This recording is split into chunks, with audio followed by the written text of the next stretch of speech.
Hello, today is March 12th, 2026, and this is Naughty Thoughts with Logan Drake.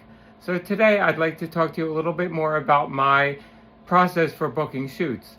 So I know I've talked a little bit before about how I go about finding content partners, but I thought today I'd talk a little bit about the steps that go into it. So the first thing that I always do is set up a phone call.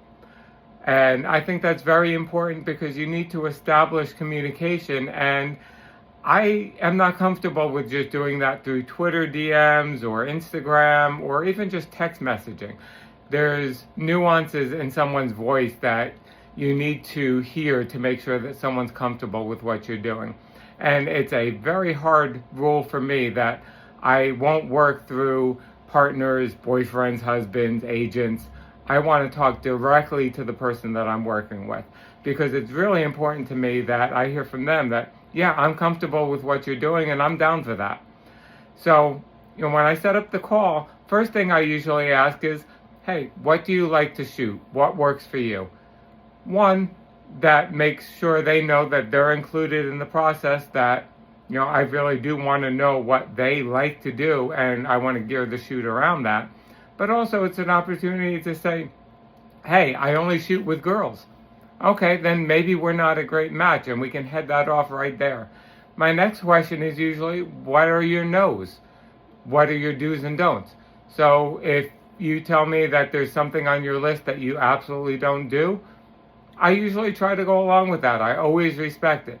If it's something that I really need, no problem. I will never push to get them to do it, but at the same time, that might end the conversation and just respectfully say, okay, maybe we're not a good match. From there, I'll go into more details about the opportunities available, usually offering combinations of paid and collab options.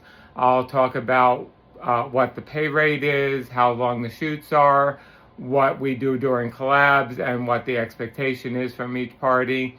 I'll talk about how I'll be providing edited content on the collabs and how quickly they'll be receiving the content.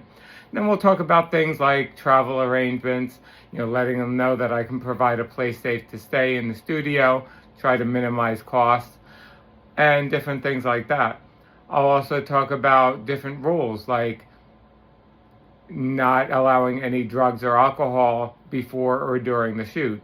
That's really important, not because I'm a prude, but it's an issue of consent.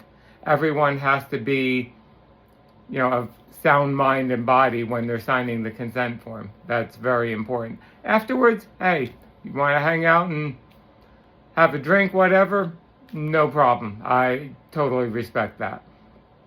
So I'll usually follow that up with the planning stages. We'll set dates. And then, of course, we'll do follow-up along the lines to make sure everyone is still on board, start planning what we're going to be doing. And then, of course, we also talk about testing because that's a very, very important part of the booking process. Need to make sure that everyone involved is either doing a past certified test and that it's going to be within 14 days. So with that, I'll leave you for today. I know I went over time, so I'm going to get yelled at by Instagram again, but that's okay. I'm going to leave you with my song of the day. It's Gold Gutter by Five Finger Death Punch, one of my all-time favorite bands. Enjoy it, and I will see you after the weekend because I've got a big shoot scheduled for tomorrow, and I'm sure Saturday I'm going to be in recovery mode. See you later, everybody.